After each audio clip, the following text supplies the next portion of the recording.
The boys got the espresso. You know what that means.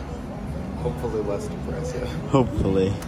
Sometimes shit goes wrong, and I had a verbal agreement with this guy that we were going to be working together, and I hired a team around it. Me and Luke actually partnered up, spending a lot of money out of pocket, and today they just called, yep, we're not going to move forward. About 100,000 extra results they were getting, I just don't think they had enough money to afford it, but it is really, really screwing us over right now. Me and PJ are going to do things for money that we never thought we'd have to do. Josh and I are going to be participating in No Spend September. No spend ever. No spend After ever. we just got a $5,500 a month apartment. Yeah. So now we got about, an hour and a half until we go into Robert Kiyosaki's office and blow his mind away. Yep. Integrity. No matter what you do throughout life, if you have a moral code and have a high degree of integrity, most things are going to work itself out. Today, I got fucked over pretty bad. Really, I'm not upset, but I'm just disappointed in the integrity of these other guys. We had an agreement that was a handshake. That's how I've done every single one of my deals, pretty much. You have a handshake. You guys are both men, and you keep your word. You fulfill the contract that you promised to, and they do the others. And this guy, who we've been working for the past 6 weeks, about, he basically just said, yeah, it wasn't in writing. He said, this is a good learning lesson for you, Josh. He flipped it. He said, do you want some mentoring? I said, sure. As I'm thinking, whatever.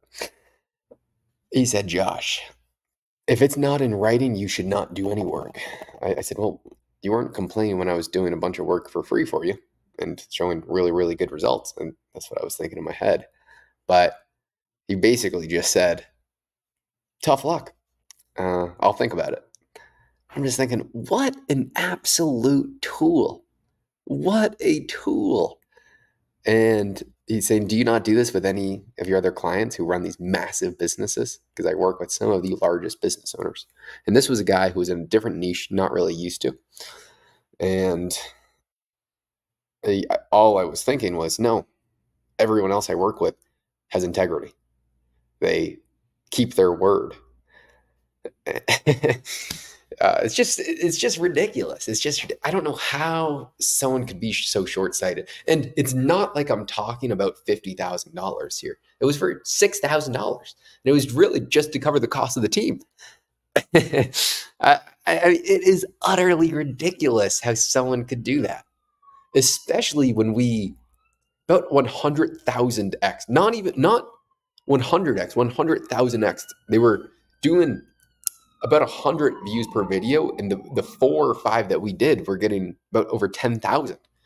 It was the first time I took on a client that had a new channel, or relatively new. They were actually doing it for a while, but they were just exceptionally small, and I was doing it as a favor to him, which is even more ironic.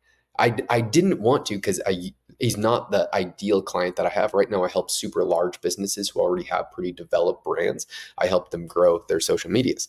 And this guy, he was not exactly where I needed him to be, but I had become friends with him. And I, as a favor, said, sure, I'll do it. And we crushed it. We did such a good job. And then just, shwoo, got a call. We had a call this morning at 6 a.m. Yeah, Josh, we're not going to move forward. I said, well, okay. Okay, great. I mean, I completely understand your decision. What they wanted was, I didn't care. I just said, okay, that is completely fine. How about the money that I've been paying out of pocket for the past few weeks for the team? They said, yeah, about that. We'll have to think about it. Like, what do you have to think about it? Why don't you just send me the $6,000? And it was basically just, well, Josh, you shouldn't have worked without a contract. You shouldn't have worked without. They basically just said I'm an idiot. He said you're a stupid fucking kid who shouldn't have been working for free, and you should have signed the contract, or we should have made us have a contract before you started working. And I was thinking, dude, what the hell are you talking about? I'm the one who said that. Everyone was on board. But anyway, I understand now. And then later this day, I was in Robert Kiyosaki's office because I'm going to take him on as a client. We were at his house working for a few hours today. And we were talking back and forth around similar subject. And he said, yep, let's get all the legal in place. And I'm thinking, you're smart. You're an older guy. You have the experience. He said, we need everything in writing. We need all this stuff because he actually, without me even telling me the personal story from earlier, he got his, back in the day when he was at the peak of his brand, it was valued at over $3 billion. And one of his lawyers had a conflict of interest in some sort of way.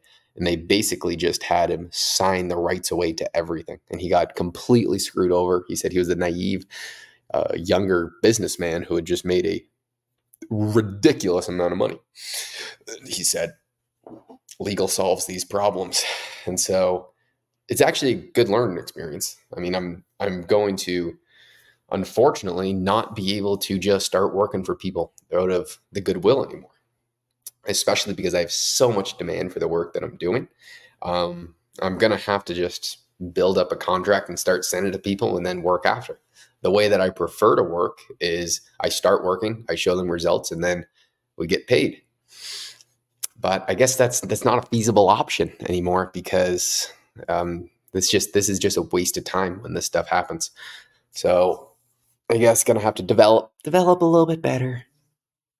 And what's funny enough is I was just talking about this, and they were the same guys. I made a video on this a few days ago, and those same guys who told me I need to start getting my legal in check, they probably just plotted and said, let's fucking teach this retard a lesson. And so, message received, I guess. But it's going to go really well with Kiyosaki's team. And I just feel bad for these guys because they are so clueless about what they were doing online. And there is no one better on earth to be doing what they needed than me and the team that I created for them. I mean, it was me and a few other guys that I kind of partnered up with. It was the best team. And there really was. I would put it against anyone. And the results that we showed them were unfathomable for a new channel. Unfathomable. And they will never see that again, which is, I mean, what can you do?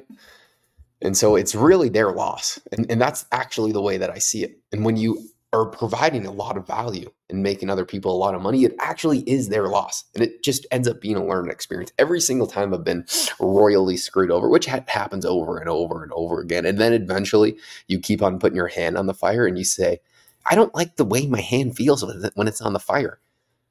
And it stings. It stings pretty bad. I'm just going to stop putting my hand on the fire. And so that's kind of how I learn because, that is learning.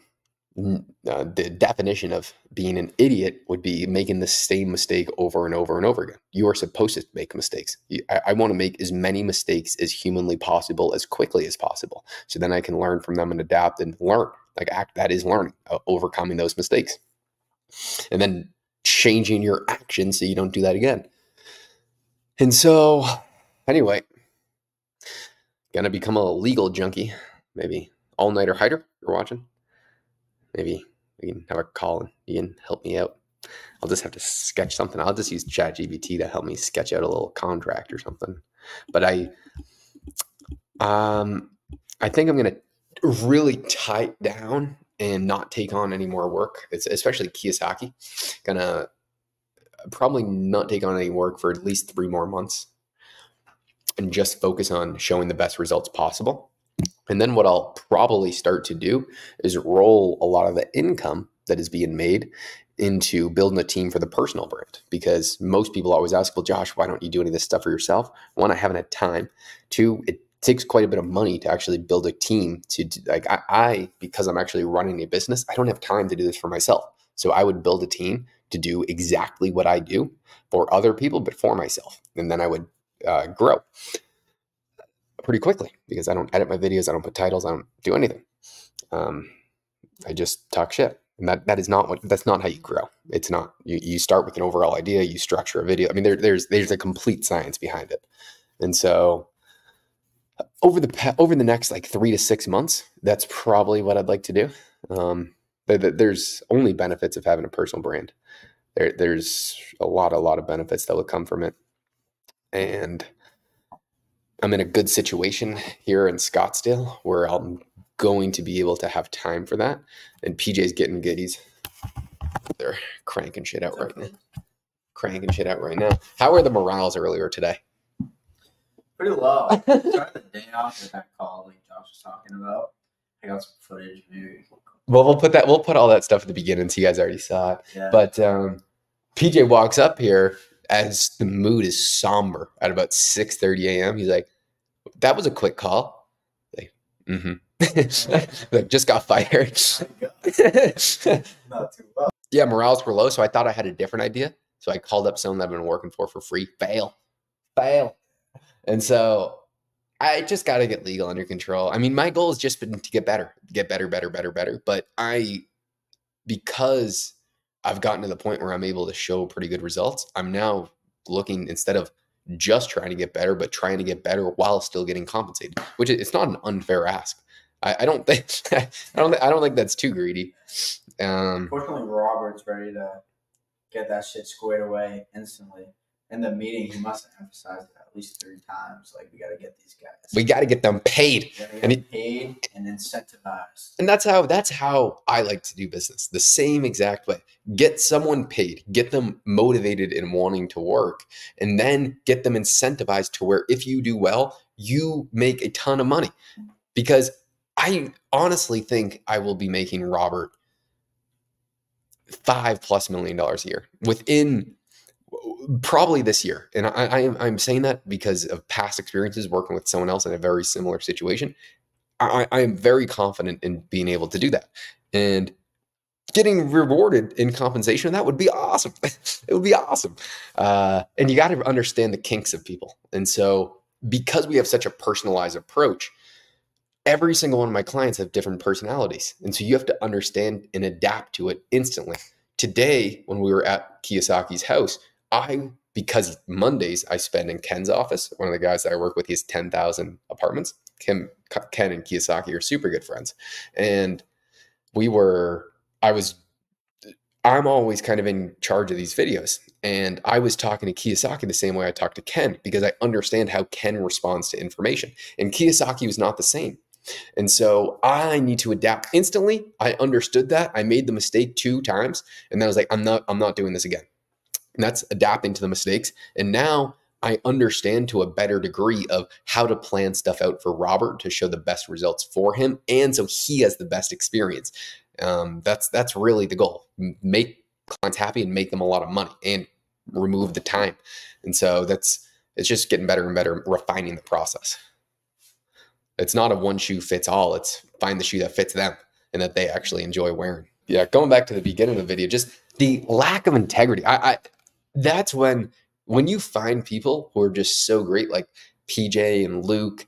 I'm looking actually right now for another client just so I can partner with Luke, because he's the best guy ever. And I want to find a high-paying client where it can be a win-win for me and Luke, because I just want to spend more time with Luke. It's actually as simple as that. And buddy, I love you.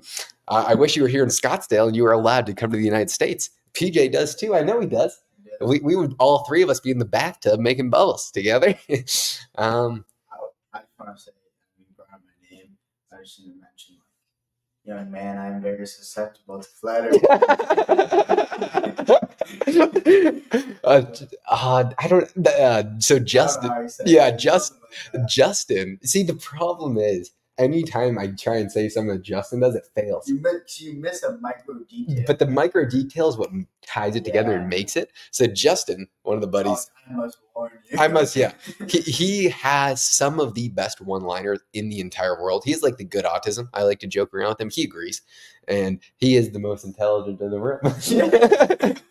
But quote unquote, the Justin. But anyway, we were at dinner, we were talking, we were all having a good time, and I give him a really genuine thank you. He saved our butts, and I say, Justin, thank you. Like, you really saved us. He is the best friend when it comes to reliability. If you need something and you ask him, you know that he's actually going to do it, and that is such a rare trait. And I was telling him, and Justin gives me his evil smile and says, "No, Josh, I must warn you." And then he pauses, evilly looks. I am susceptible to flattery. Or what was it? I must warn you. I'm very susceptible to flattery. Yeah, it was just so. Yeah, he does this stuff so often. He's the funniest bastard alive when it comes to these weird, like, intelligent, corny one-liners. But then he just does weird shit. His name is Justin, and whenever something good happens that goes in his favor, he's like, "And Justin wins again." And he'll, like, because just things goes away. It's just hilarious, and I don't know how we got so off track. He's got a great sense of humor. Yeah.